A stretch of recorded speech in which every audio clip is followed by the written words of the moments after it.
Okay. Um, Hold on, let me scroll back down or up.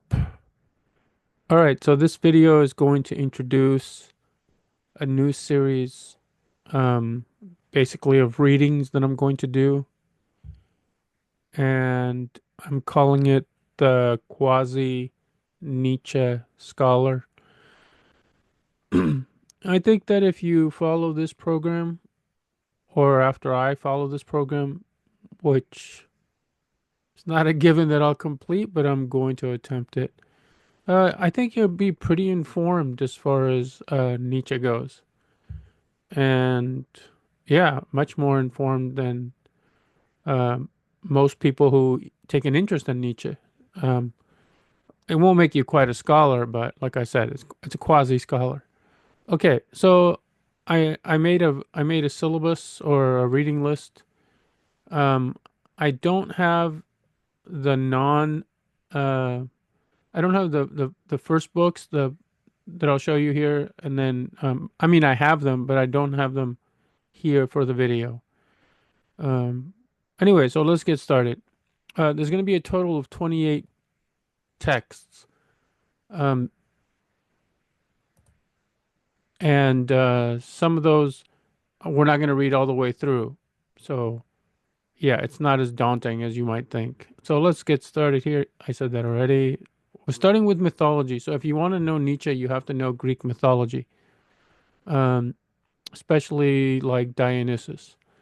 But to get a good overview of a lot of the important uh, gods or myths that I think would get you some grounding on what Nietzsche's talking about or what he's comparing, what he admires about, let's say, Greek culture. We're going to start with this book called The Greek Gods by Karl Karenyi. And I've pick and choose which ones which titles or which chapters we're going to read, but in total we're going to read 110 pages worth, which is not a lot actually. So we're going to go to chapter 6 and read about Zeus and his spouses. Chapter 7, Metis and Pallas Athena. Chapter 8, Leto, Apollon, which is another name for Apollo, and Artemis. Chapter 13, Prometheus and the Human Race, famous story, Prometheus. Chapter 14, Hades and Persephone. And chapter 15, Dionysus and his female companions. By the way, Carl Karenyi also has an entire book on Dionysus, which I highly recommend.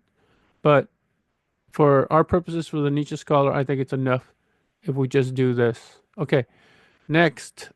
Again, a lot of what Nietzsche has to say, a lot of what he admires, and what he gets from the Greeks, he understands through their comedies and tragedies.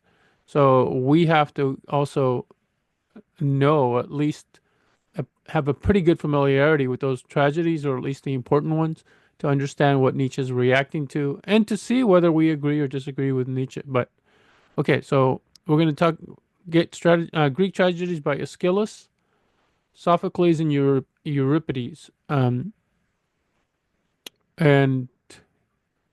I'm getting all of these from the book called The Greek Plays. Editors are Lefkowitz and Rom. So we're going to read four Aeschylus plays, Agamemnon. This is from these three, by the way, are referred to as the Oresteia. But the first one is Agamemnon, second one is Libation Bearers, and then the Eumenides. And then Prometheus Bound, which I'm not sure if Prometheus Bound is an Aeschylus play. I mean, I'm not sure because scholars are not sure, not because, yeah, I didn't do my due diligence. Okay, next we're gonna go to Sophocles, um, Oedipus Rex, Antigone, and Oedipus at Colonus. Again, here it's about 120 pages worth of reading, but they're plays, so it's not that bad. And then Euripides, 100 pages of Euripides, Medea, Hippolytus, and Trojan women. Okay. Um, I, or was it Trojan women that isn't like there's not consensus on whether it's a Euripides play, but I think it doesn't matter. These are commonly attributed to these playwrights.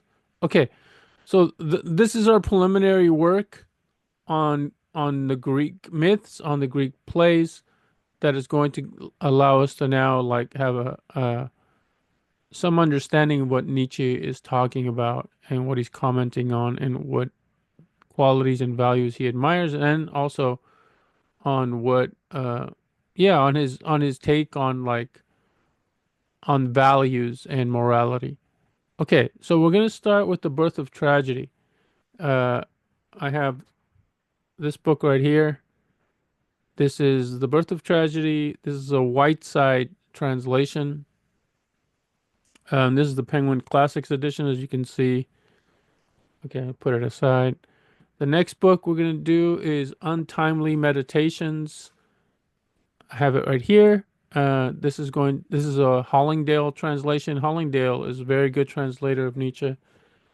And you'll see that I have a lot of Hollingdale translations that I've selected. I could have chosen others, but I've read those others. Like I've read the Kaufman translation, for example, for a lot of these books.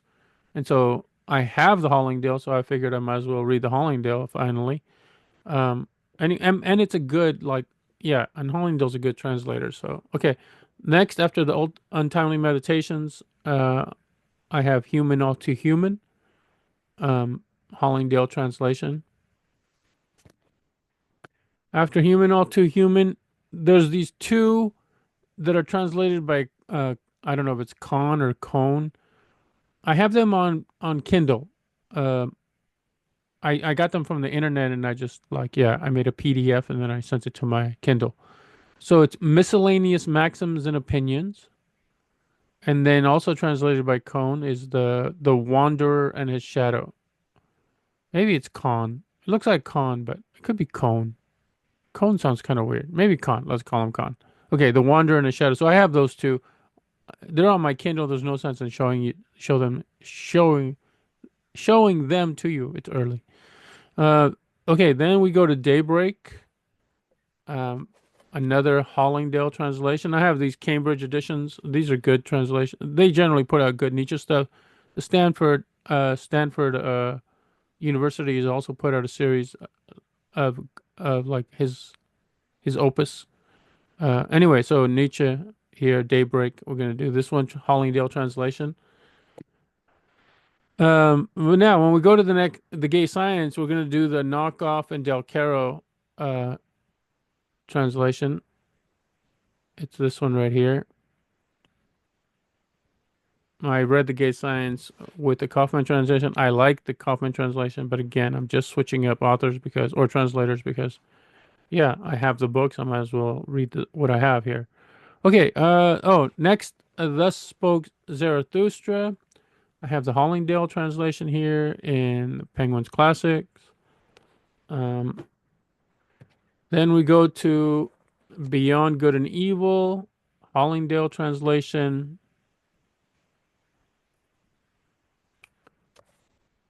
Then we go to Genealogy of Morals. Um, this is not a Hollingdale translation. This is a Smith translation. Um, okay. Um, then we go to, there's two books here.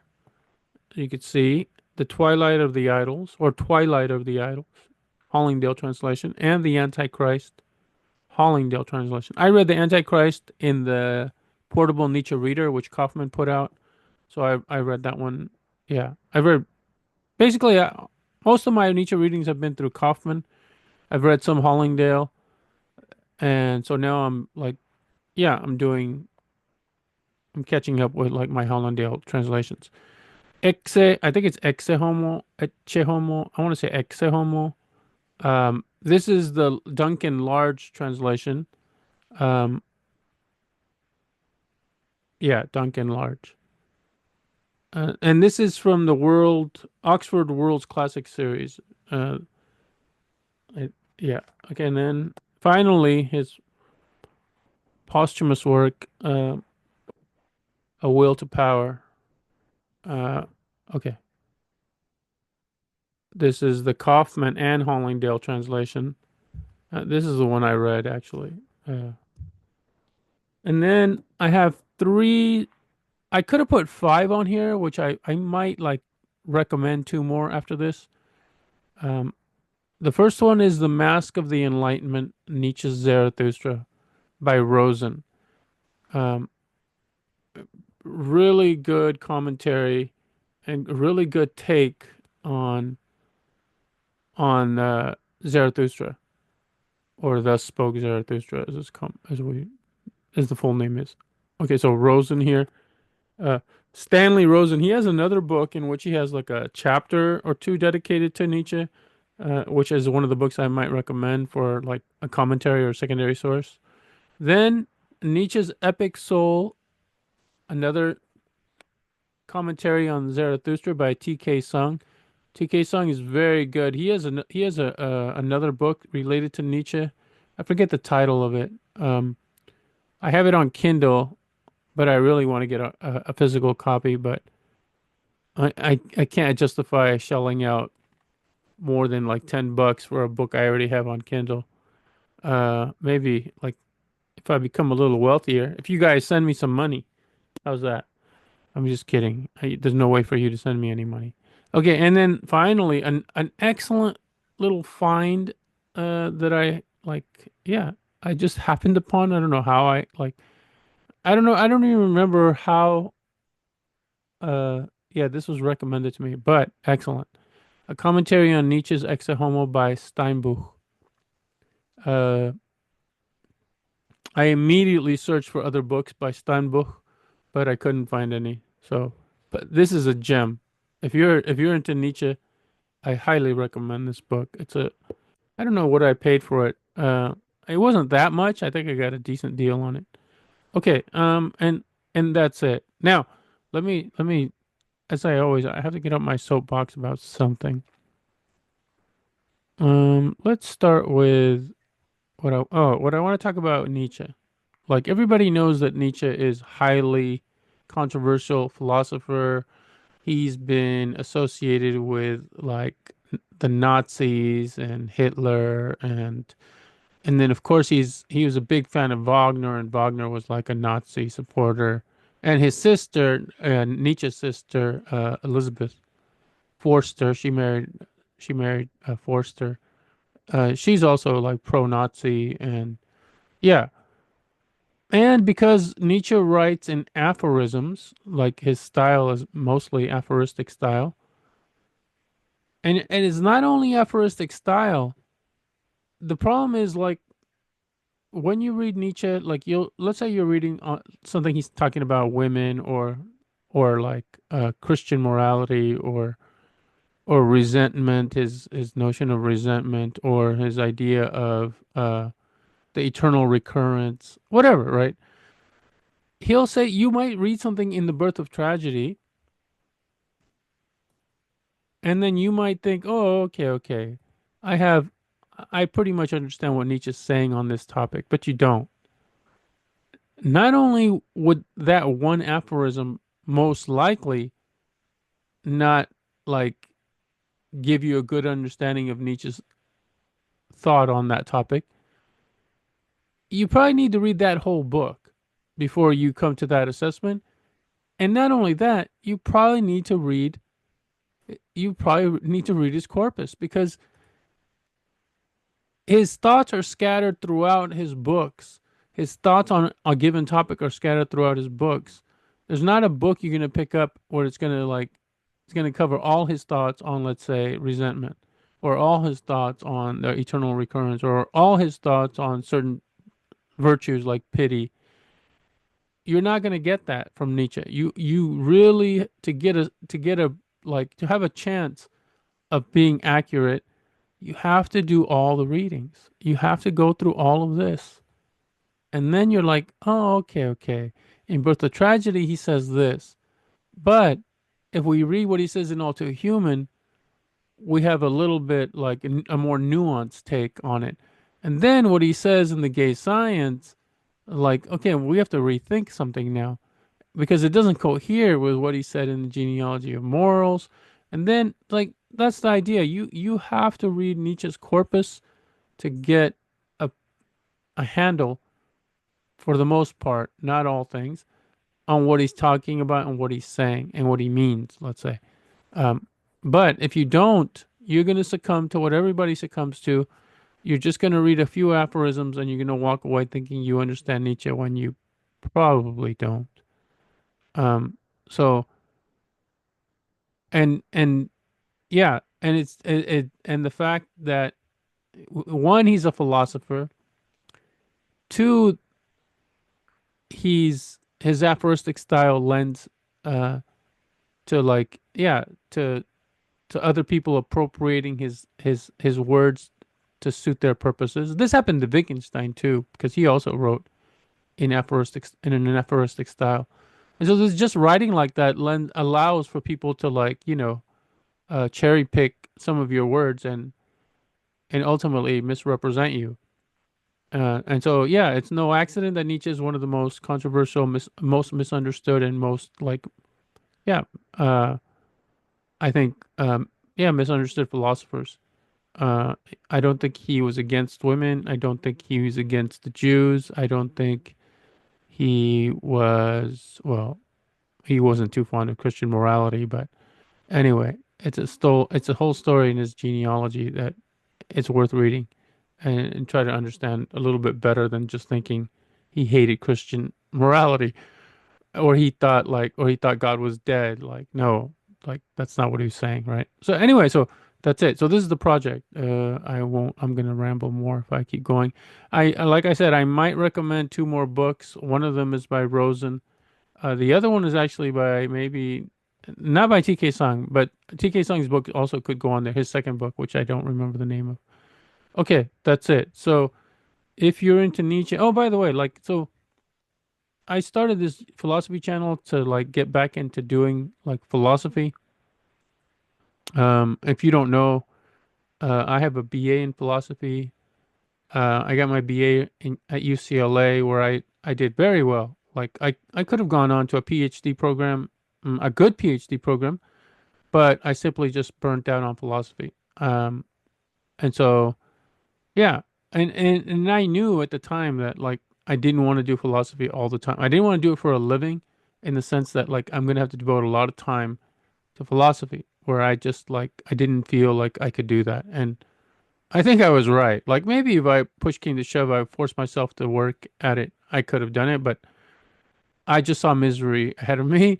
And so yeah, so I didn't pursue philosophy. But my first interest in philosophy was sparked by Nietzsche. Um, I think it was the Portable Nietzsche Reader by Kaufman, and then The Gay Science, and then I read Genealogy of Morals and Beyond Good and Evil. Yeah, and a whole bunch of most of the books on here that I've already read, at least uh, for the most part, like not cover to cover, and but different translations than Hollingdale. Mostly Kaufman, which Kaufman I recommend, by the way. Kaufman gets I think a bad rap as like as not like being the most, let's say, accurate Nietzsche scholar, but I think he's pretty accurate. Uh, but there's other translations, there's other philosophers who have like Schacht, Hollingdale, um, and there's Duncan Large, and then there's many other philosophers that do work that do Nietzsche, that are Nietzsche scholars. Um, anyway, so that's it. So if you're into Nietzsche, oh, and part of what getting sorry, part of getting back into philosophy is the fact that like Nietzsche is my one of my top two favorite philosophers, Nietzsche and Wittgenstein. Um, and I hate to say it, but to me, reading Nietzsche is just easier than reading Wittgenstein. Like when I read Wittgenstein, I'm in my like analytical mode where I analyze absolutely every word that he says, and like I'm like this little logic robot, philosophical logic robot trying to like squeeze every possible meaning out of every word. And it's not like Nietzsche, who we group in the continental side, and like Wittgenstein, we group in the analyst. It's not that well, maybe it is. Like I'm just not as, like I don't intend to read Nietzsche as rigorously as I do Wittgenstein because I think the continentalists, and this is a generalization, maybe unfair, but this is my view. They use a lot of terms that they can't define, and that just sets off my like, yeah, I have ADD or whatever you want to call it about these things as an analytic. Like, as soon as I come across a term that I can't define or that is just some fuzzy like definition, like, yeah, it's hard for me to move on. It's hard for me to take. It's hard for me to move on because I'm like, what are we talking about here? This is not like I can't move on to the next stage until like I'm clear on what we're talking about. And when I read continentalists, and which I don't do much just because like I hate them. Uh yeah, so I don't, but with Nietzsche, like Nietzsche is intuitive. It's like he he's not, he doesn't write in an analytical way, and his arguments aren't what you would call analytical arguments, let's say. But his intuitions are my intuitions, and I think that's the great appeal about Nietzsche, is that like he just seems to be saying a bunch of right stuff, and when he tells you something that you hadn't thought of before, it rings true.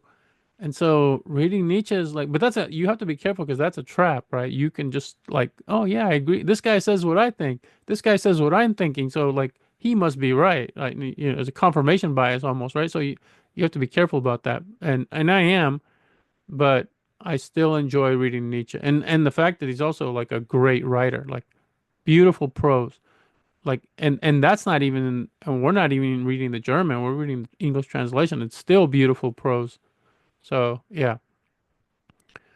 So yeah, so Nietzsche's a more pleasurable read. Maybe it's a less rigorous kind of reading for me, but I think just it's in the nature of what he's talking about, right? It's not going to be always as like uh definitive as and or like clear about what we're talking about. Okay, I think my brain is fried. It's early. I didn't get enough sleep, but I had this project on my mind. And I've put this up on my other channel, but I'm switching all my philosophy stuff to one channel. I have a one channel for all my philosophy stuff. I also have another interest in languages. So I have like a language channel. I'm not a polyglot, but I have an interest in languages and like alphabets and things like that. Anyway, so that's it. This is the Quasi Nietzsche Scholar project. This is the initial video, and I will, after I do my reading here for the Karenyi, I'll have some like minor commentary or minor like update on what I got out of it. Not like a full on like uh yeah, not like a full on like Cliff Notes book report on it, but just like the major themes that I got out of the chapters. And then we'll move on to the tragedies and we'll do the same thing with the tragedies. Um, and then I'll post videos after I'm done, maybe with like Aeschylus and then Sophocles. And by the way, this is the order that Nietzsche preferred these playwrights. He thought Aeschylus was the best, then Sophocles, and then Euripides. Okay, I'm done rambling. All right, so I'll see you guys. If you guys are interested in Nietzsche, let me know. Um, if there's a book you think that should be read, but again, this is not like, obviously we can include any of his books because yeah, if we're gonna do scholarship of some kind, we have justification and throw it in there. But this is a quasi Nietzsche scholar. We want to finish this project in our lifetime. Um, and I think 14 Nietzsche books is already a lot. Um, I think the secondary stuff is not too much, and you don't have to read these books cover to cover, just the stuff that's pertinent to what, like, the thoughts and ideas that we've been like coming across as we read all this stuff. But there's a lot. All right. Okay, that's it. I gotta stop rambling. Later. I gotta click twice. Boom. No. Boom now. Das vidania.